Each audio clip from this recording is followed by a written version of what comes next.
ഇന്നത്തെ സെഷൻ എന്ന് പറയുന്നത് നമ്മുടെ ലീഗൽ മെട്രോളജി നമ്മൾ പഠിച്ചു തുടങ്ങാനായിട്ട് പോവുകയാണ്. അതിൽ കെമിസ്ട്രിയിലെ വളരെ പ്രധാനപ്പെട്ട ഒരു മൊഡ്യൂളാണ് സൊല്യൂഷൻസ് എന്ന് പറഞ്ഞിട്ടുള്ള സെക്കൻഡ് മൊഡ്യൂൾ. കാരണം ഏറ്റവും കൂടുതൽ ന്യൂമറിക്കൽസ് നമുക്ക് പ്രതീക്ഷിക്കാവുന്ന ഒരു മൊഡ്യൂളാണ് ഈ ഒരു മൊഡ്യൂൾ എന്ന് പറയുന്നത്. Okay, module 2 solution. അപ്പൊ ആ സൊല്യൂഷനെ ബേസ് ചെയ്തിട്ടുള്ള ആ ഒരു മൊഡ്യൂളിനെ ബേസ് ചെയ്തിട്ടുള്ള വളരെ ഇമ്പോർട്ടന്റ് ആയിട്ടുള്ള കുറച്ച് കോൺസെപ്റ്റ്സ് ആണ് ഇന്ന് നമ്മൾ ഈ ഒരു ക്ലാസ്സിലൂടെ ഡിസ്കസ് ചെയ്യാനായിട്ട് പോകുന്നത്. അപ്പോ ഈ ഒരു സെഷന്റെ നോട്ട്സ് എല്ലാം ഈ ഒരു ക്ലാസ്സിന് ശേഷം നിങ്ങളുടെ ടെക് പി എസ് ആപ്പ് വഴി അത് പ്രൊവൈഡ് ചെയ്യുന്നതായിരിക്കും. ആ നോട്ട്സ് എല്ലാം പ്രൊവൈഡ് ചെയ്യുന്നതായിരിക്കും. അപ്പൊ ആ നോട്ട്സിൽ പ്രധാനമായിട്ട് നോക്കേണ്ടത് 3 സെറ്റ് ആയിട്ടായിരിക്കും നോട്ട്സ് ഉണ്ടാവുക.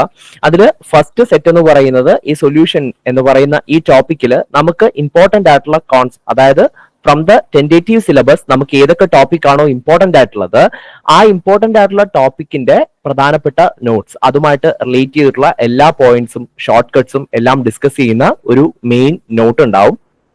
അപ്പോ ആ ഒരു ടോപ്പിക്കിൽ നിന്നും ഇപ്പോൾ ഈ ഒരു സൊല്യൂഷൻ എന്ന് പറയുന്ന പാർട്ടിൽ അത് തീർച്ചയായിട്ടും അതുണ്ട്, എല്ലാ മൊഡ്യൂൾസിലും അത് ഉണ്ടാവണമെന്നില്ല. അപ്പോൾ ഇതില് നമുക്ക് അഡീഷണൽ ആയിട്ട് മനസ്സിലാക്കിയിരിക്കേണ്ട കുറച്ച് കാര്യങ്ങളുണ്ട്. അപ്പോൾ ആ അഡീഷണൽ ടോപ്പിക്സ് മറ്റൊരു നോട്ടായിട്ട് തരുന്നതായിരിക്കും. പ്ലസ് നമ്മുടെ ക്വസ്റ്റ്യൻ ഡിസ്കഷൻ അത് മറ്റൊരു നോട്ട്. അങ്ങനെ 3 പാർട്ടായിട്ടായിരിക്കും നോട്ട് ഉണ്ടാവുക. ഓക്കെ, അപ്പോ അത്രയുമാണ് പറയാനുള്ളത്. അഡീഷണൽ ടോപ്പിക്സും നമ്മൾ ഇതിന്റെ കൂടെ ഡിസ്കസ് ചെയ്യും. നോട്ട്സ് സെപ്പറേറ്റ് ആയിട്ട് അത് തീർച്ചയായിട്ടും തരുന്നതായിരിക്കും. ഓക്കെ, അപ്പൊ നമുക്ക് നേരെ നമ്മുടെ സെഷൻ സ്റ്റാർട്ട് ചെയ്യാം. മൊഡ്യൂൾ 2 സൊല്യൂഷൻ ആണ്. അപ്പൊ സൊല്യൂഷനിൽ നമുക്ക് ആദ്യം തന്നെ പഠിക്കാനുള്ളത് വേരിയസ് കോൺസെൻട്രേഷൻ ടേംസ് ആണ്. പലതരം കോൺസെൻട്രേഷൻ ടേംസ് ആണ് പഠിക്കാനുള്ളത്. അതിൽ ഒന്നാമതായിട്ട് നമുക്ക് പഠിക്കാനുള്ള കോൺസെൻട്രേഷൻ ടേം എന്ന് പറയുന്നത് മൊളാരിറ്റി ആണ്. Okay, molarity. അപ്പൊ മൊളാരിറ്റി എന്ന് പറയുമ്പോൾ നമുക്കറിയാം it is defined as the number of moles of solute per litre of solution. Number of moles of solute per litre of solution. 1 litre solution എടുത്താൽ അതിൽ ഒരു സൊല്യൂഷൻ എന്ന് പറഞ്ഞാൽ എന്താ? സൊല്യൂഷനിൽ തീർച്ചയായിട്ടും സൊല്യൂട്ടും ഉണ്ടാവും, സോൾവെന്റും ഉണ്ടാവും. ഓക്കെ, സൊല്യൂട്ടും സോൾവെന്റും ഉണ്ടാവും. അപ്പൊ സോൾവെന്റുമായിട്ട് ബന്ധപ്പെട്ട ചെറിയ വൺ വേർഡ് ക്വസ്റ്റ്യൻസ് ആയിട്ടോ അല്ലെങ്കിൽ സ്റ്റേറ്റ്മെന്റ് ക്വസ്റ്റ്യൻസ് ഒക്കെ ആയിട്ടോ ട്രൂ ഓർ ഫോൾസ് എന്ന് പറഞ്ഞിട്ട് സ്റ്റേറ്റ്മെന്റ് ക്വസ്റ്റ്യൻസ് ആയിട്ടൊക്കെ ചോദിക്കാൻ സാധ്യതയുള്ള കുറച്ച് പോയിന്റ്സ് എന്ന് പറയുന്നത് സോൾവെന്റ് ജനറലി നമ്മൾ പറയാ ഏറ്റവും കൂടുതൽ എമൗണ്ടിൽ ലാർജ് എമൗണ്ടിൽ ഉള്ളത് കമ്പോണന്റ് ഏതാണോ അതാണ് സോൾവെന്റ് എന്ന് പറയുന്നത്. For example, if you are dissolving sodium chloride in water, ഉപ്പിനെ വെള്ളത്തിൽ നമ്മൾ ഡിസോൾവ് ചെയ്ത് എടുക്കുകയാണെങ്കിൽ അവിടെ ഏറ്റവും കൂടുതൽ എടുക്കുന്നത് വെള്ളമാണല്ലോ. അപ്പൊ അവിടെ സോൾവെന്റ് വാട്ടർ ആണ്. അപ്പൊ അതുപോലെ കൂടുതൽ എമൗണ്ട് ഉള്ള കമ്പോണന്റ് ഏതാണോ അതാണ് സോൾവെന്റ് ആയിട്ട് ജനറലി പറയുക. അപ്പൊ സൊല്യൂട്ടും സോൾവെന്റും കൂടെ ചേരുമ്പോഴാണ് ഒരു സൊല്യൂഷൻ ഉണ്ടാവുന്നത്. ഓക്കെ ആണല്ലോ? യെസ്. അതിൽ തന്നെ ഈ സൊല്യൂട്ടിലോ സോൾവെന്റിലോ ഏതെങ്കിലും ഒരു കമ്പോണന്റ് വാട്ടർ ആയിട്ട് വരികയാണെങ്കിൽ, വളരെ ഇമ്പോർട്ടന്റ് ആയിട്ടുള്ള പോയിന്റ് ആണ്, ഏതെങ്കിലും ഒരു കമ്പോണന്റ് വാട്ടർ ആയിട്ട് വരികയാണെങ്കിൽ ആ വാട്ടർ ആയിരിക്കും അവിടുത്തെ സോൾവെന്റ്. മറ്റത് ആരും ആയിക്കോട്ടെ, അത് പ്രശ്നമില്ല, വാട്ടർ ആയിരിക്കും അവിടുത്തെ solvent. Because water is known as the universal solvent. അത് നമ്മൾ ചെറിയ ക്ലാസ്സിൽ പഠിച്ചിട്ടുള്ളതാണ്. വാട്ടർ ഒരു പോളാർ സോൾവെന്റ് ആണ്. ഒരുവിധം എല്ലാ സോൾട്ടുകളെയും ഒരുവിധം ഉള്ള എല്ലാ കോമ്പൗണ്ട്സിനെയും ലയിപ്പിക്കാനുള്ള ഒരു പ്രോപ്പർട്ടി വാട്ടറിനുണ്ട്. അതുകൊണ്ട് തന്നെ ജനറലി സൊല്യൂഷൻ ഉണ്ടാക്കാനായിട്ട് ഏറ്റവും ആദ്യം നമ്മൾ സോൾവെന്റ് ആയിട്ട് ചൂസ് ചെയ്യുന്നത് വാട്ടറിനെ തന്നെയാണ്. അതുകൊണ്ട് വാട്ടറിനെ യൂണിവേഴ്സൽ സോൾവെന്റ് എന്ന് അറിയപ്പെടുക. അപ്പോൾ ഏത് പ്രൊപ്പോർഷനിൽ നമ്മൾ സൊല്യൂട്ടും സോൾവെന്റും എടുത്താലും അതിൽ ഒരു കമ്പോണന്റ് വാട്ടർ ആണെങ്കിൽ അവിടെ സോൾവെന്റ് ആരായിരിക്കും? വാട്ടർ തന്നെയായിരിക്കും. അല്ലാതെ ബാക്കിയുള്ള സൊല്യൂഷനിൽ എക്സസ് എമൗണ്ടിൽ അല്ലെങ്കിൽ കൂടുതലായിട്ട് കാണപ്പെടുന്നത് ആരാണോ അവരാണ് സോൾവെന്റ് ആയിട്ട് വരിക. അപ്പൊ അത് ജസ്റ്റ് പറഞ്ഞതുകൊണ്ട് ഒരു ജനറൽ ഐഡിയ ജസ്റ്റ് തന്നേ ഉള്ളൂ. അപ്പോ മൊളാരിറ്റി എന്ന് പറയുന്നത് defined as the number of moles of solute per litre of solution. ഒരു ലിറ്ററിൽ എത്ര മോൾസ് ഉണ്ടോ അതിനെയാണ് മൊളാരിറ്റി എന്ന് പറയുന്നത്. അപ്പോ മൊളാരിറ്റിനെ നമ്മൾ എം എന്ന് പറയുന്ന ലെറ്റർ കൊണ്ടാണ് ഡിനോട്ട് ചെയ്യുന്നത്. വളരെ ഇമ്പോർട്ടന്റ് ആണ്. മൊളാരിറ്റിനെ ക്യാപിറ്റൽ എം കൊണ്ടാണ് ഡിനോട്ട് ചെയ്യുന്നത്. കാരണം സ്മോൾ എമ്മും നമ്മൾ പഠിക്കും. സ്മോൾ എം മൊളാലിറ്റി ആണ് ഡിനോട്ട് ചെയ്യുക. ഓക്കെ, അപ്പോ it depends on temperature. Important ആയിട്ടുള്ള പോയിന്റ് ആണ്. ഒരു സ്റ്റേറ്റ്മെന്റ് ക്വസ്റ്റ്യൻ അവിടെ നിന്ന് പ്രതീക്ഷിക്കാം. മൊളാരിറ്റി ടെമ്പറേച്ചറിനെ ഡിപ്പെൻഡ് ചെയ്യും. കാരണം മൊളാരിറ്റിയുടെ ഇക്വേഷൻ പറയുമ്പോൾ അല്ലെങ്കിൽ മൊളാരിറ്റിയുടെ ഡെഫിനിഷൻ തന്നെ നോക്കൂ. It is the number of moles of solute per litre of solution. അതായത് എത്ര സൊല്യൂഷൻ അതിന്റെ വോളിയത്തിനാണ് ഇമ്പോർട്ടൻസ്. എത്ര ലിറ്റർ ഉണ്ടോ ആ വോളിയത്തിനാണ് ഇമ്പോർട്ടൻസ്. നമുക്കറിയാം ടെമ്പറേച്ചർ കൂടിയാൽ അല്ലെങ്കിൽ ടെമ്പറേച്ചർ കുറഞ്ഞാൽ ടെമ്പറേച്ചർ ഡിപ്പെൻഡന്റ്, വോളിയം എന്ന് പറയുന്നത് ടെമ്പറേച്ചർ ഡിപ്പെൻഡന്റ് ആണ്. ടെമ്പറേച്ചർ മാറിയാൽ വോളിയം മാറും, തീർച്ചയായിട്ടും മാറും. വാട്ടർ ആകുമ്പോൾ കുറച്ചുകൂടെ അത് ഇതാണ്, കാരണം വാട്ടറിന്റെ വോളിയം നമുക്ക് പറയാൻ പ്രെഡിക്റ്റ് ചെയ്യാൻ പറ്റത്തില്ല. വാട്ടറിന് ഒരു അനോമലസ് എക്സ്പാൻഷൻ എന്ന് പറയുന്ന പ്രോപ്പർട്ടി കൂടെയുണ്ട്, നമ്മുടെ സിലബസിൽ ഇല്ല. എന്നാലും വാട്ടർ ഐസ് ആവുന്ന സമയത്ത് അതിന്റെ വോളിയം കുറച്ചുകൂടെ എക്സ്പാൻഡ് ചെയ്യും. When it comes below 4 degree Celsius അതിന്റെ വോളിയം കുറച്ചുകൂടെ കുറയും. അതും ഇമ്പോർട്ടന്റ് ആണ്. ഓക്കെ, അപ്പോ ഇത്തരത്തില് ടെമ്പറേച്ചർ എന്ന് പറയുന്നത് വോളിയം ഡിപ്പെൻഡന്റ് ആയതുകൊണ്ട് തന്നെ ടെമ്പറേച്ചറിൽ വരുന്ന ചേഞ്ച് ആരെയും ഡിപ്പെൻഡ് ചെയ്യും? മൊളാരിറ്റിയെയും ഡിപ്പെൻഡ് ചെയ്യും. അപ്പൊ മൊളാരിറ്റി ഡിപ്പെൻഡ്സ് ഓൺ ടെമ്പറേച്ചർ. അതാണ് നമ്മുടെ മൂന്നാമത്തെ പ്രധാനപ്പെട്ട പോയിന്റ്. ഓക്കെ, അപ്പോ അതിന് എക്സാമ്പിൾ ആയിട്ട് ഇപ്പോ ഇവിടെ നമ്മൾ പറഞ്ഞ കാര്യത്തിന് എക്സാമ്പിൾ ആയിട്ട് പറയുകയാണെങ്കിൽ ഫോസ്ഫോറിക് ആസിഡിന്റെ മൊളാരിറ്റി, ഫോസ്ഫോറിക് ആസിഡ് H3PO4 ആണ്.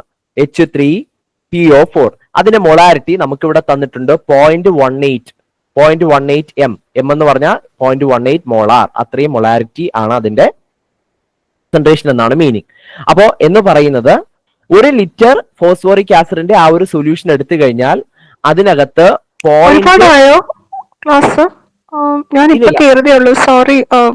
കണക്ഷൻ ഇഷ്യൂ ഉണ്ടായിരുന്നു. അതൊന്നും കുഴപ്പമില്ല, ജസ്റ്റ് സ്റ്റാർട്ട് ചെയ്തിട്ടേ ഉള്ളൂ. ഇനി അങ്ങനെ എന്തെങ്കിലും കണക്ഷൻ ഇഷ്യൂ ഉണ്ടെങ്കിൽ തന്നെ അതിന്റെ റെക്കോർഡിങ്സ് അപ്ലോഡ് ചെയ്യും. ജസ്റ്റ് മൊളാരിറ്റിയുടെ ഡെഫിനിഷനും അതിന്റെ ടെമ്പറേച്ചർ ഡിപ്പെൻഡൻസിയും പറഞ്ഞതേ ഉള്ളൂ. Okay, yes. അപ്പോ ഇവിടെ 0.18 മോളാർ കോൺസെൻട്രേഷൻ ഉള്ള ഫോസ്ഫോറിക് ആസിഡ് എന്ന് പറഞ്ഞാൽ അതിന് നമ്മൾ മീൻ ചെയ്യേണ്ട കാര്യം ഇത്രയേ ഉള്ളൂ. 1 litre of that solution, phosphoric ആസിഡിന്റെ ആ ഒരു 1 ലിറ്റർ ഡൈലൂട്ട് സൊല്യൂഷൻ എടുത്തു കഴിഞ്ഞാൽ അതിൽ ഫോസ്ഫോറിക് ആസിഡ് H3PO4 0.18 മോൾസ് കാണും. ഇതാണ് അതിന്റെ മീനിങ്, മൊളാരിറ്റിയുടെ മീനിങ് എന്ന് പറയുന്നത്. ഓക്കെ, സോ ഇത്രയേ ഉള്ളൂ മൊളാരിറ്റി എന്ന് പറയുന്ന ഭാഗത്ത് നമുക്ക് മനസ്സിലാക്കേണ്ടതായിട്ടുള്ള തിയറി ടോപ്പിക്സ്. ഇനി അതിനെ ഡിപ്പെൻഡ് ചെയ്ത് വരുന്ന അല്ലെങ്കിൽ അതിനെ ബേസ് ചെയ്ത് വരുന്ന കുറച്ച് ഇക്വേഷൻസ് ആണ്. ആദ്യം നമ്മുടെ ജനറൽ ഇക്വേഷൻ മൊളാരിറ്റി. ഏറ്റവും കൂടുതൽ ക്വസ്റ്റ്യൻസ് നമ്മൾ ഈ ഇക്വേഷനിൽ നിന്ന് തന്നെ നമുക്ക് ചെയ്യാം. Molarity is equal to number of moles of solute divided by volume of solution in litre. വളരെ ഇമ്പോർട്ടന്റ് ആണ് വോളിയം ഓഫ് സൊല്യൂഷൻ. ഞാൻ ഇതിനെ ചുരുക്കിയിട്ട് നമ്പർ ഓഫ് മോൾസിനെ N എന്ന് ഡിനോട്ട് ചെയ്യാം, വോളിയം ഓഫ് സൊല്യൂഷനെ V എന്നും ഡിനോട്ട് ചെയ്യാം. അപ്പൊ molarity M is equal to N/V. ഇതാണ് equation. Number of moles of solute divided by volume of solution. ആ വോളിയം ഓഫ് സൊല്യൂഷൻ ലിറ്ററിലായിരിക്കണം എന്നുള്ളത് വളരെ ഇമ്പോർട്ടന്റ് ആണ്. ഇനി അഥവാ ലിറ്ററിലല്ല മില്ലി ലിറ്ററിലാണ് തന്നിട്ടുള്ളതെങ്കിൽ കുഴപ്പമില്ല, അവിടെ നമുക്ക് വേറൊരു ഇക്വേഷൻ യൂസ് ചെയ്യാം. ഡയറക്റ്റ് ആയിട്ട് നിങ്ങൾക്ക് വേണമെങ്കിൽ മില്ലി ലിറ്ററിനെ ലിറ്റർ ആക്കിയിട്ട് ആ ഒരു കണക്ക് നമുക്ക് ചെയ്യാം. അല്ലെങ്കിൽ വേറൊരു ഇക്വേഷൻ ഉണ്ട്, അതും പറഞ്ഞുതരാം. അതായത് മില്ലി ലിറ്ററിനെ 1000 കൊണ്ട് ഡിവൈഡ് ചെയ്താൽ, മില്ലി ലിറ്റർ വാല്യൂനെ 1000 കൊണ്ട് ഡിവൈഡ് ചെയ്താൽ അത് ലിറ്റർ ആയി. ഫോർ എക്സാമ്പിൾ 500 ml എന്നാണ് ക്വസ്റ്റ്യനിലുള്ളത്. അങ്ങനെയാണെങ്കിൽ എത്ര ലിറ്റർ ആണ്? 500 ഡിവൈഡഡ് ബൈ 1000, അതായത് 0.5 ലിറ്റർ, അര ലിറ്റർ എന്ന് വരും. അപ്പോ ഒരു കാര്യം അവിടെ ശ്രദ്ധിക്കേണ്ട ഇതാണ്, വോളിയം എന്തായിരിക്കണം? ലിറ്റർ ആയിരിക്കണം. ഇനി നമുക്ക് സ്പെസിഫിക് ഗ്രാവിറ്റി ചിലപ്പോൾ തന്നിരിക്കും. സ്പെസിഫിക് ഗ്രാവിറ്റി തന്നിട്ട് മൊളാരിറ്റി ചോദിച്ചാൽ അവിടെ നമ്മൾ യൂസ് ചെയ്യേണ്ട equation specific gravity into percentage strength into 10 divided by molecular weight. ഈ ഒരു ഇക്വേഷൻ ആണ് എടുക്കേണ്ടത്. അപ്പൊ എന്താ ഈ മോളിക്കുലാർ വെയിറ്റ്, എന്താണ് ഈ പെർസെന്റേജ് സ്ട്രെങ്ത് എന്നെല്ലാം നമുക്ക് ഡിസ്കസ് ചെയ്യാം. ഇതാണ് ഞാൻ പറഞ്ഞ അഡീഷണൽ ടോപ്പിക്. അതായത് ഇതെല്ലാം ഇതിന്റെ മെയിൻ ടെന്റേറ്റീവ് സിലബസിലുള്ള പോയിന്റ്സ് ആണ്. അതിൽ തന്നെ നമുക്ക് ചിലത് അറിഞ്ഞിരുന്നാൽ മാത്രമേ ഇതിലേക്ക് വരാൻ പറ്റുള്ളൂ. ഇപ്പോൾ കെമിസ്ട്രി ഒരു അത്യാവശ്യം നല്ലൊരു ബേസ് ഇല്ലാത്ത ഒരാളെ സംബന്ധിച്ചിടത്തോളം ചിലപ്പോൾ പെർസെന്റേജ് സ്ട്രെങ്ത് എന്താണെന്ന് ചോദിച്ചാൽ ചിലപ്പോൾ അറിഞ്ഞിരിക്കണമെന്നില്ല. അപ്പൊ അതെന്താണെന്നെല്ലാം നമ്മൾ ഡിസ്കസ് ചെയ്യും. നമ്പർ ഓഫ് മോൾസ് പല രീതിയിൽ എങ്ങനെ കാൽക്കുലേറ്റ് ചെയ്യാം, അതിലിവിടെ ഒരു രീതി മാത്രമേ നമുക്ക് ആവശ്യമായിട്ട് വരുള്ളൂ. എന്നാലും ആ എല്ലാ മെത്തേഡ്സും, നമ്പർ ഓഫ് മോൾസ് കാൽക്കുലേറ്റ് ചെയ്യുന്ന മെത്തേഡ്സ്, ഇനി നമുക്ക് ഏറ്റവും ഡിഫറെന്റ് ആയിട്ട് ഇവിടെ വരുന്ന ഒരു മിനിറ്റ് പാട്ടൻ, ഇത് +1 സൊല്യൂഷൻസ് എന്ന് പറഞ്ഞ ടോപ്പിക് ആണോ? +1 ടെക്സ്റ്റിനകത്ത് കെമിസ്ട്രി? അതെ, +1 കെമിസ്ട്രി ടെക്സ്റ്റിനകത്തുള്ള അതിനകത്തുള്ള ഇത് വരുന്നുണ്ട്. +1ഉം +2ഉം, അതായത് +1 ബേസിക് കോൺസെപ്റ്റ്സ് എന്ന് പറഞ്ഞ കുറച്ച് ഭാഗം, അത് കഴിഞ്ഞ് സൊല്യൂഷൻസിലെ കുറച്ച് ഭാഗം, അതിൽ നോർമാലിറ്റി എന്ന് പറയുന്ന ടോപ്പിക്സ് എക്സ്ട്രാ കുറച്ച് കാര്യങ്ങളും കൂടെ നമുക്കുണ്ട്. ഓക്കെ, ഈ ഒരു ഇപ്പൊ ലീഗൽ മെട്രോളജി ഇൻസ്പെക്ടർക്ക് കെമിസ്ട്രി സബ്ജക്ട്സിനകത്ത് നമുക്ക് പഠിക്കാനായിട്ട് +1 +2 കെമിസ്ട്രി ടെക്സ്റ്റുകളും അതേപോലെ തന്നെ നമ്മുടെ ഡിഗ്രി ലെവലിലുള്ള കെമിസ്ട്രി പോർഷൻസ് നോക്കണോ, അതോ എഞ്ചിനീയറിംഗ് കെമിസ്ട്രി ഡിഗ്രി ലെവൽ കാരണം നമ്മുടെ അനലിറ്റിക്കൽ ടെക്നിക്സ് അതിൽ കൂടുതലായിട്ട് ഇമ്പോർട്ടന്റ് ആയിട്ട് വരുന്ന നമ്മുടെ സ്പെക്ട്രൽ ടെക്നിക്സ്, പല ടൈപ്പ് സ്പെക്ട്രോസ്കോപ്പി എല്ലാം നമ്മുടെ സിലബസിലുണ്ട്. അപ്പൊ ആ സ്പെക്ട്രൽ ടെക്നിക്സ് ഒന്നും നമ്മൾ ഈ ഒരു ഹയർ സെക്കൻഡറി ടെക്സ്റ്റ് ബുക്സിൽ ഡിസ്കസ് ചെയ്യുന്നില്ല. അത് കുറച്ച് ഹയർ ലെവൽ കെമിസ്ട്രി ആണ്, എഞ്ചിനീയറിംഗ് കെമിസ്ട്രിയിലും അതുപോലെ ഡിഗ്രി ലെവൽ കെമിസ്ട്രിയിലും ഒക്കെ ഉള്ളതാണ്. അതെല്ലാം കറക്റ്റ് ആയിട്ട് എഞ്ചിനീയറിംഗ് ബാക്ക്ഗ്രൗണ്ടിൽ നിന്നുള്ള ആളാണ്. അപ്പൊ ഞങ്ങൾക്ക് ഫസ്റ്റ് ഇയറിൽ എഞ്ചിനീയറിംഗ് കെമിസ്ട്രി എന്ന് പറഞ്ഞ സബ്ജക്ട് ഉണ്ട്. അപ്പൊ അതും നോക്കേണ്ടി വരും അല്ലേ? അതെല്ലാം നമുക്ക് ഏതൊക്കെ റെഫറൻസ് ആണോ നോക്കാനുള്ളത് ആ റെഫറൻസ് എല്ലാം കൂടെ ഒന്ന് ഇത് ചെയ്തിട്ട് അതിന്റെ ഒരു ക്യാപ്സ്യൂൾ മെറ്റീരിയൽസ് ആയിരിക്കും ഇവിടുന്ന് പ്രൊവൈഡ് ചെയ്യുന്നത്. അപ്പോൾ ഒരുപാട് റെഫറൻസ് ഇല്ലെങ്കിലും കുഴപ്പമില്ല, ജസ്റ്റ് ഇവിടുന്ന് പ്രൊവൈഡ് ചെയ്യുന്ന നോട്ട് നോക്കിയാലും മതി. ഓക്കെ. ഞാനിപ്പോ +1 +2 ടെക്സ്റ്റും എഞ്ചിനീയറിംഗ് കെമിസ്ട്രിയും എന്റെ അടുത്തുണ്ട്. ഡിഗ്രി ലെവൽ കെമിസ്ട്രി ടെക്സ്റ്റുകളൊന്നും ഇല്ല, അത് വാങ്ങേണ്ടി വരും? ഇല്ല, എല്ലാത്തിന്റെ ഒന്നും ആവശ്യമില്ല, അത് വാങ്ങേണ്ടിയും വരത്തില്ല. എല്ലാത്തിന്റെ ഒന്നും ആവശ്യമില്ല. നമുക്ക് അനലിറ്റിക്കൽ കെമിസ്ട്രിയിൽ കുറച്ച് അനലിറ്റിക്കൽ മെത്തേഡ്സ് മാത്രമേ അവിടെ നിന്ന് വരുന്നുള്ളൂ. സാറിന്റെ ക്ലാസ്സസ് നോട്ട്സ് ഫോളോ ചെയ്താൽ പോരെ? അത് മതി. എക്സ്ട്രാ വാങ്ങണ്ടല്ലോ, ലൈബ്രറിയിൽ നിന്ന് എടുക്കുമൊന്നും വേണ്ടല്ലോ? വേണ്ട, എല്ലാ ബാക്കിയുള്ള ക്വസ്റ്റ്യൻസും എല്ലാം പ്രൊവൈഡ് ചെയ്യും. Okay, thank you. ഇതിന്റെ തന്നെ നോട്ട്സ് വേറൊരു ഫോണിൽ പ്രൊവൈഡ് ചെയ്യും. അത് ഞാൻ ക്ലാസ് തുടങ്ങിയപ്പോഴേ പറഞ്ഞായിരുന്നു. നമുക്ക് അഡീഷണലി വേണ്ടുന്ന കാര്യങ്ങൾ, ഫോർ എക്സാമ്പിൾ ഇപ്പോൾ നമ്മൾ നോർമാലിറ്റി ആണ് കാൽക്കുലേറ്റ് ചെയ്യണമെങ്കിൽ അവിടെ നമുക്ക് ഇക്വലന്റ് വെയിറ്റ് കണ്ടുപിടിക്കണം, നമ്പർ ഓഫ് ഗ്രാം ഇക്വലൻസ് കണ്ടുപിടിക്കണം, അങ്ങനെ കുറച്ച് കാര്യങ്ങളുണ്ട്. അപ്പൊ ഈ നമ്പർ ഓഫ് ഗ്രാം ഇക്വലൻസ് ഒക്കെ കണ്ടുപിടിക്കാനായിട്ട് കുറച്ച് കാര്യങ്ങളുണ്ട്, എൻ ഫാക്ടർ ഒക്കെ കണ്ടുപിടിക്കാനുള്ള കാര്യങ്ങളുണ്ട്. അപ്പൊ അത്രയും കാര്യങ്ങൾ ഇത് ഡയറക്റ്റ് ആയിട്ട് ഈ ഒരു സിലബസിൽ ലിങ്ക് ചെയ്ത് വരുന്ന കാര്യങ്ങളല്ല, അത് അഡീഷണൽ നോട്ടായിട്ട് ഇതിന്റെ കൂടെ തന്നെ അങ്ങനെ 3 സെറ്റ് നോട്ടായിരിക്കും തരിക. ഒന്ന് മെയിൻ നോട്ട്, പിന്നെ അഡീഷണൽ ആയിട്ട് നമുക്ക് വേണ്ടുന്ന കാര്യങ്ങൾ, പ്ലസ് ഇവിടെ നമ്മൾ ഇന്നത്തെ ക്ലാസ്സിൽ പറ്റുമെങ്കിൽ ഇന്നത്തെ ക്ലാസ്സിൽ അല്ലെങ്കിൽ ഇനി വരുന്ന ക്ലാസ്സുകളിൽ ഡിസ്കസ് ചെയ്യാൻ പോകുന്ന ക്വസ്റ്റ്യൻസിന്റെ ഒരു PDF ഇത്രയായിരിക്കും തരിക. Okay, yes. അപ്പോ നമുക്ക് കണ്ടിന്യൂ ചെയ്യാം. സ്പെസിഫിക് ഗ്രാവിറ്റി തന്നിട്ടുണ്ട് എന്നുണ്ടെങ്കിൽ നമുക്ക് മൊളാരിറ്റി കണ്ടുപിടിക്കാൻ ഉപയോഗിക്കാവുന്ന ഇക്വേഷൻ ആണ് molarity is equal to specific gravity into percentage strength into 10 divided by molecular weight എന്ന് പറയുന്ന ഈ ഒരു ഇക്വേഷൻ നമുക്ക് യൂസ് ചെയ്യാം. ഓക്കെ, സ്പെസിഫിക് ഗ്രാവിറ്റി അല്ലെങ്കിൽ റിലേറ്റീവ് ഡെൻസിറ്റി എന്നൊക്കെ പറയാം, എല്ലാം ഒന്ന് തന്നെയാണ്. അതായത് അത് എന്താണെന്ന് പറഞ്ഞാൽ അത് നമുക്ക് ഡയറക്റ്റ് ആയിട്ട് തന്നിരിക്കും, എന്നാലും എന്താണെന്ന് ജസ്റ്റ് ഒന്ന് ഞാൻ പറഞ്ഞു തരാം. അതായത് നമുക്ക് ഒരു ഡെൻസിറ്റി, ഒരു എനി സബ്സ്റ്റൻസ് അതിന്റെ ഡെൻസിറ്റിയെ വാട്ടറിന്റെ ഡെൻസിറ്റി കൊണ്ട് ഡിവൈഡ് ചെയ്യുമ്പോൾ കിട്ടുന്ന വാല്യൂ ആണ് അതിന്റെ specific gravity or relative density എന്ന് പറയുന്നത്. അതിന് യൂണിറ്റ് ഒന്നും ഇല്ലാത്തൊരു ക്വാണ്ടിറ്റി ആണ്, ജസ്റ്റ് ഒരു വാല്യൂ, ഒരു മാഗ്നിറ്റ്യൂഡ് മാത്രമേ ഉള്ളൂ. അപ്പൊ അത് തന്നിട്ടുണ്ടെങ്കിൽ നമുക്ക് മൊളാരിറ്റി കണ്ടുപിടിക്കാനുള്ള ഇക്വേഷൻ ആണ് ഇത്. വളരെ റെയർ ആയിട്ട് അങ്ങനെയുള്ള ക്വസ്റ്റ്യൻസും ചോദിച്ചിട്ടുണ്ട്. ഹയർ ക്വസ്റ്റ്യൻ കുറച്ചൊന്ന് സ്റ്റാൻഡേർഡ് കൂടുകയാണെങ്കിൽ ഇങ്ങനെയൊക്കെയുള്ള ക്വസ്റ്റ്യൻസ് പ്രതീക്ഷിക്കാം. അപ്പോൾ നമ്മൾ എല്ലാ ആസ്പെക്ട്സിൽ നിന്നും നമ്മളത് കണ്ടുപിടിക്കാനായിട്ട് അറിഞ്ഞിരിക്കണം. അപ്പൊ അതുകൊണ്ടാണ് ഈ ഒരു ഇക്വേഷൻ ഇവിടെ പറയുന്നത്. ഇനി മൂന്നാമതായിട്ട് ഇതിന്റെ ഒരു ആപ്ലിക്കേഷൻ ക്വസ്റ്റ്യൻ ആയിട്ട് വരിക. ഇപ്പോ 2 സൊല്യൂഷൻസിന്റെ ഇത് തന്നിരിക്കും. അതായത് ആദ്യം ഒരു സൊല്യൂഷൻ എടുത്തു. ഇപ്പൊ ഇത് സൊല്യൂഷൻ എ ആണെന്ന് വിചാരിക്കാം. ഈ എ എന്ന് പറയുന്ന സൊല്യൂഷന് തീർച്ചയായിട്ടും ഒരു വോളിയവും കാണും, ഇതിനൊരു മൊളാരിറ്റിയും കാണും. അപ്പൊ മൊളാരിറ്റി നമുക്ക് respectively M1 and volume V1 ആയിട്ട് എടുക്കാം. ഇതിലേക്ക് ഞാൻ കുറച്ചുകൂടെ സൊല്യൂട്ട് ആഡ് ചെയ്തു, സോൾവെന്റ് ആഡ് ചെയ്തു, കുറച്ചും കൂടെ വെള്ളം ഒഴിച്ച് ഇതിനെ ഡൈല്യൂട്ട് ചെയ്തു. ഡൈല്യൂട്ട് ചെയ്യുമ്പോൾ എന്തൊക്കെ ചേഞ്ച് ആവും? ഇതിന്റെ വോളിയവും ചേഞ്ച് ആവും, ഇതിന്റെ മൊളാരിറ്റിയും ചേഞ്ച് ആവും. കാരണം മൊളാരിറ്റിയുടെ ഇക്വേഷൻ എന്താണ്? Number of moles divided by volume of solution in litre. So volume change ആയാൽ ഒബ്വിയസ് ആണ് അതിന്റെ കൂടെ ആരും ചേഞ്ച് ആവും, മൊളാരിറ്റിയും ചേഞ്ച് ആവും. സോ ഇങ്ങനെ ചേഞ്ച് ആവുന്നുണ്ടെങ്കിൽ ഇവിടെ നിന്ന് നമുക്കിപ്പോ പുതിയ സൊല്യൂഷന്റെ വോളിയം എത്ര, അല്ലെങ്കിൽ പുതിയ സൊല്യൂഷന്റെ മൊളാരിറ്റി എത്ര, അങ്ങനെയുള്ള കാര്യങ്ങളൊക്കെ കണ്ടുപിടിക്കാനായിട്ടുള്ള ഒരു ഇക്വേഷൻ ആണ് M1 V1 equals M2 V2 എന്ന് പറയുന്ന ഈ മൂന്നാമത് തന്നിരിക്കുന്ന ഇക്വേഷൻ. ഇതിനെ മൊളാരിറ്റി ഇക്വേഷൻ എന്നാണ് പറയുക. M1 V1 equal to M2 V2. Okay, അപ്പൊ ഇങ്ങനെ കമ്പയർ ചെയ്യാനും ക്വസ്റ്റ്യൻസ് വരാം. ഇനി അടുത്തത്, ഇപ്പൊ 2 സൊല്യൂഷൻ ഉണ്ട്. 2 സൊല്യൂഷന്റെ മിക്സ് ചെയ്തിട്ട് ഇപ്പൊ ആ 2 സൊല്യൂഷനിൽ സൊല്യൂഷൻ എ, ഇത് സൊല്യൂഷൻ ബി, അങ്ങനെ 2 സൊല്യൂഷൻ ഉണ്ട്. ആദ്യത്തെ സൊല്യൂഷന്റെ മൊളാരിറ്റി M1 വോളിയം V1, രണ്ടാമത്തെ സൊല്യൂഷന്റെ മൊളാരിറ്റി M2 വോളിയം V2. ഈ 2 സൊല്യൂഷനും കൂടെ മിക്സ് ചെയ്തിട്ട് ഞാനൊരു പുതിയ സൊല്യൂഷൻ ഉണ്ടാക്കുകയാണ്. ഓക്കെ, അപ്പൊ അങ്ങനെ ഉണ്ടാക്കുന്ന പുതിയ സൊല്യൂഷന്റെ മൊളാരിറ്റി എത്ര എന്ന് നമുക്ക് ഒരുപക്ഷെ ചോദിക്കാം. അങ്ങനെ ചോദിക്കുകയാണെങ്കിൽ നമുക്ക് കണ്ടുപിടിക്കാനുള്ള ഇക്വേഷൻ ആണ് മൊളാരിറ്റി M3 എന്ന് പറഞ്ഞാൽ ഈ എ ആൻഡ് ബി സൊല്യൂഷൻസിനെ മിക്സ് ചെയ്ത് നമ്മൾ ഉണ്ടാക്കിയ ആ ഒരു പുതിയ സൊല്യൂഷൻ സി ആണ്. ഓക്കെ, വോളിയം കുറച്ച് കൂടിയുള്ള പുതിയ സൊല്യൂഷൻ സി ആണ്. അതിന്റെ മൊളാരിറ്റി എന്ന് പറയുന്നത് M3 is equal to M1 V1 plus M2 V2 divided by ആ 2 വോളിയം V1 പ്ലസ് V2. ഇതാണ് ഇക്വേഷൻ. ഇനി ചിലപ്പോ ഇതിന്റെ വോളിയം എത്ര എന്ന് ചോദിച്ചാൽ നമുക്ക് അവിടെ പ്രത്യേകിച്ച് ഇക്വേഷൻ ഒന്നും വേണ്ട, കാരണം V1 ഉം V2 കൂട്ടിയാൽ മതി. ഇവിടെ നമ്മൾ പുതിയ വോളിയം ഒക്കെ നമ്മൾ എക്സ്ട്രാ കണ്ടുപിടിക്കേണ്ടി വരും. പക്ഷെ ഇവിടെ അതിന്റെ ആവശ്യമില്ല. ആ വോളിയം കണ്ടുപിടിക്കാനായിട്ട് ജസ്റ്റ് എന്ത് ചെയ്താൽ മതി, V1 + V2 സം എടുത്താൽ പുതിയ വോളിയമായി. അടുത്തത് M3 പുതിയ മൊളാരിറ്റി കണ്ടുപിടിക്കാനുള്ള ഇക്വേഷനും ഡിസ്കസ് ചെയ്തു. M3 = M1 V1 + M2 V2 divided by V1 + V2. So main ആയിട്ട് മൊളാരിറ്റിനെ ബേസ് ചെയ്തിട്ട് ഈ 4 ഇക്വേഷനിൽ നിന്നും ക്വസ്റ്റ്യൻ ചോദിക്കാൻ 99% സാധ്യതയുള്ളൂ. ഓക്കെ, അപ്പോൾ എല്ലാ ഇമ്പോർട്ടന്റ് ആയിട്ടുള്ള ക്വസ്റ്റ്യൻസും ഡയറക്റ്റ് ഇക്വേഷൻ മാത്രമല്ല, അതിനെ ലിങ്ക് ചെയ്ത് വരുന്ന ഇമ്പോർട്ടന്റ് ആയിട്ടുള്ള എല്ലാ ക്വസ്റ്റ്യൻസും ചെയ്യാൻ പറ്റുന്ന ഇക്വേഷൻസ് ഡിസ്കസ് ചെയ്തിട്ടുണ്ട്.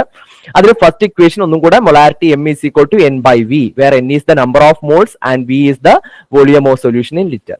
നമ്പർ ഓഫ് മോൾസ് എന്ന് പറയുമ്പോഴും നമ്മൾ ഇവിടെ എത്ര സൊല്യൂട്ട് ആണോ ആഡ് ചെയ്യുന്നത്, ആ സൊല്യൂട്ടിന്റെ നമ്പർ ഓഫ് മോൾസ് ആണ്. അത് വളരെ ഇമ്പോർട്ടന്റ് ആണ്, അതും കൂടെ ഒന്ന് നോക്കി വെക്കുക. ആ സൊല്യൂട്ടിന്റെ നമ്പർ ഓഫ് മോൾസ് ആണ്. ഇനി നമുക്ക് specific gravity or relative density ആണ് തന്നിട്ടുള്ളതെങ്കിൽ അവിടെ കണ്ടുപിടിക്കാനുള്ള equation specific gravity into percentage strength into 10 divided by molecular weight. ഓർമ്മയുണ്ട്, പെർസെന്റേജ് സ്ട്രെങ്ത് എന്താണെന്ന് പറഞ്ഞിട്ടില്ല, അത് അഡീഷണൽ ടോപ്പിക് ആണ്, ഇപ്പൊ പറയാം. അടുത്തത് മൊളാരിറ്റി ഇക്വേഷൻ ആണ് M1 V1 = M2 V2. രണ്ട് സൊല്യൂഷന്റെ മൊളാരിറ്റി കമ്പയർ ചെയ്യാൻ പറഞ്ഞാൽ, ഇപ്പോൾ ഡൈല്യൂഷന്റെ സമയത്തൊക്കെ നമുക്ക് ഈ ഒരു ഇക്വേഷൻ യൂസ് ചെയ്യാം, M1 V1 = M2 V2. ഇനി അടുത്തത് രണ്ട് സൊല്യൂഷനെ മിക്സ് ചെയ്ത് പുതിയൊരു സൊല്യൂഷൻ ഉണ്ടാക്കിയെങ്കിൽ ആ സൊല്യൂഷന്റെ മൊളാരിറ്റി കണ്ടുപിടിക്കാനുള്ള equation M3 = M1 V1 + M2 V2 divided by V1 + V2. അവിടെ വോളിയം കണ്ടുപിടിക്കാനുള്ള ഇക്വേഷൻ നമുക്കറിയാം, V1 + V2. സോ ഇങ്ങനെയുള്ള ചെറിയ ഷോർട്ട് കട്ട്സ് ഒക്കെ NCERT-യിൽ ചിലപ്പോൾ ഉണ്ടാവില്ല. അപ്പോൾ ആ ഒരു പോയിന്റ്സ് ഒന്ന് നോക്കി വെച്ചിരിക്കുക. ഇവിടെ മെറ്റീരിയൽ ഉണ്ടാവും, ഈ ഒരു ഫോർമാറ്റിലല്ല മെറ്റീരിയൽ തരുന്നത്, അത് PDF ഫോർമാറ്റ് ആണ്, അതിൽ തീർച്ചയായിട്ടും ഉണ്ടാവും. ഓക്കെ, അപ്പൊ അഡീഷണൽ ടോപ്പിക്കിൽ ഒരു കാര്യം ഞാൻ പറയുന്നു, സ്ട്രെങ്ത് ഓഫ് സൊല്യൂഷൻ. ഒരു സൊല്യൂഷന്റെ സ്ട്രെങ്ത് എന്ന് പറഞ്ഞാൽ എന്താണ്? അതായത് പെർസെന്റേജ് സ്ട്രെങ്ത് എന്ന് പറഞ്ഞിട്ട് നമ്മൾ സ്പെസിഫിക് ഗ്രാവിറ്റിയുടെ ഇക്വേഷനിൽ കണ്ടതാണ്. Specific gravity into percentage strength into 10 divided by weight എന്നായിരുന്നു ആ ഇക്വേഷൻ. അപ്പൊ അവിടെ ഈ പെർസെന്റേജ് സ്ട്രെങ്ത് എന്ന് പറയുന്നത്, ഫോർ എക്സാമ്പിൾ ഞാൻ ഒരു ഇത്ര ലിറ്റർ സൊല്യൂഷൻ, X ലിറ്റർ സൊല്യൂഷനിൽ Y grams of sodium chloride അല്ലെങ്കിൽ ഏതെങ്കിലും ഒരു സാൾട്ട്, ഇവിടെ ഞാൻ NaCl എടുക്കുന്നു. അപ്പൊ Y grams of sodium chloride എന്ത് ചെയ്തു, ഞാൻ മിക്സ് ചെയ്തു. അങ്ങനെ ഒരു സൊല്യൂഷൻ ഉണ്ടാക്കിയെങ്കിൽ അതിന്റെ സ്ട്രെങ്ത് എത്രയായിരിക്കും? പെർസെന്റേജ് സ്ട്രെങ്ത് നമുക്ക് തന്നെ കാൽക്കുലേറ്റ് ചെയ്യാനുള്ളൂ, weight of solute divided by volume of solution in litre into ഇതാണ് ആ ഒരു പെർസെന്റേജ് സ്ട്രെങ്ത് വരിക, ഇൻറ്റു 100 കൂടെ ഉണ്ട്. ഓക്കെ ആണല്ലോ? യെസ്. അപ്പോൾ ഇതാണ് സ്ട്രെങ്ത് ഓഫ് സൊല്യൂഷൻ എന്ന് പറയുന്നത്. It is the amount of solute present in 1 litre of solution. ഇനി നമുക്കിവിടെ എല്ലായിടത്തും നമ്പർ ഓഫ് മോൾസ് എന്ന് പറഞ്ഞിട്ടൊരു ടേം വന്നിട്ടുണ്ട്. അത് ഒരു ബേസിക് കോൺസെപ്റ്റ് ആണ്, എന്നാലും നമുക്ക് ജസ്റ്റ് ഒന്ന് നോക്കാം. നമ്പർ ഓഫ് മോൾസ് എന്ന് പറയുന്നത് അവോഗാഡ്രോ നമ്പർ, അതായത് 6.022 ഇൻറ്റു 10⁻23. ഈ വാല്യൂ അറിഞ്ഞിരിക്കുക. ഈ വാല്യൂവിനെയാണ് അവോഗാഡ്രോസ് നമ്പർ എന്ന് പറയുന്നത്. ഏതൊരു സബ്സ്റ്റൻസും, അതൊരു മോളിക്യൂൾ ആവാം, ഒരു ആറ്റം ആവാം, ഒരു അയോൺ ആവാം, ഇത്തരത്തിൽ ഏതൊരു സബ്സ്റ്റൻസും ഇത്രയും നമ്പർ, അവോഗാഡ്രോ നമ്പർ നമ്മൾ കൗണ്ട് ചെയ്ത് വെക്കുകയാണെങ്കിൽ ആ കൗണ്ട് ചെയ്ത് വെക്കുന്ന അത്രയും യൂണിറ്റിനെയാണ് 1 മോൾ എന്ന് പറയുന്നത്. അപ്പൊ ഒരു മോൾ എന്ന് പറഞ്ഞാൽ, അല്ലെങ്കിൽ 1 mole of any substance is the total amount equivalent to Avogadro number of that particular substance. whether it can be an atom or an ion or a molecule, അതെന്ത് വേണോ ആവാം. ഓക്കെ, അപ്പൊ ഇതാണ് ഒരു മോൾ എന്ന് പറയുന്നത്. ഒരു മോൾ എന്താണ് എന്നുള്ള കാര്യം നമുക്ക് അത്ര ഇമ്പോർട്ടന്റ് അല്ല. നമുക്ക് ആവശ്യമുള്ളത് നമ്പർ ഓഫ് മോൾസ് എങ്ങനെ കണ്ടുപിടിക്കാം എന്നുള്ളതാണ്. നമ്പർ ഓഫ് മോൾസ് കണ്ടുപിടിക്കാനായിട്ട് പ്രധാനമായിട്ട് 3 ഇക്വേഷൻ ആണുള്ളത്. അത് നമ്മുടെ അഡീഷണൽ നോട്ട്സിൽ കൃത്യമായിട്ട് ഉണ്ടാവും. അതിൽ ഒന്നാമത്തെ ഇക്വേഷൻ, നമുക്ക് ഈ സൊല്യൂട്ടിന്റെ അല്ലെങ്കിൽ നമ്മുടെ സബ്സ്റ്റൻസിന്റെ വെയിറ്റ് ആണ് തന്നിരിക്കുന്നതെങ്കിൽ, അല്ലെങ്കിൽ മാസ് ആണ് തന്നിരിക്കുന്നതെങ്കിൽ, ആ മാസിൽ നിന്നും നമ്പർ ഓഫ് മോൾസ് കണ്ടുപിടിക്കാനുള്ള ഇക്വേഷൻ ആണ് given mass divided by molar mass. ഇതാണ് first equation, given mass divided by molar mass. നമ്മൾ ഇവിടെ ഏറ്റവും കൂടുതൽ യൂസ് ചെയ്യാൻ പോകുന്ന ഇക്വേഷൻ ഇതാണ്, given mass by molar mass. ഇതിൽ നിന്നാണ് നമ്മൾ ഏറ്റവും കൂടുതൽ ക്വസ്റ്റ്യൻസ് ചെയ്യാനായിട്ട് പോകുന്നത്. ഇനി ഗേഷ്യസ് ആയിട്ടുള്ള കമ്പോണൻസിന്, ഗ്യാസുകളാണെങ്കിൽ ആ ഗ്യാസ് STPയിൽ ആണെങ്കിൽ വളരെ ഇമ്പോർട്ടന്റ് ആണ് STP condition. STP is the standard condition of temperature and pressure.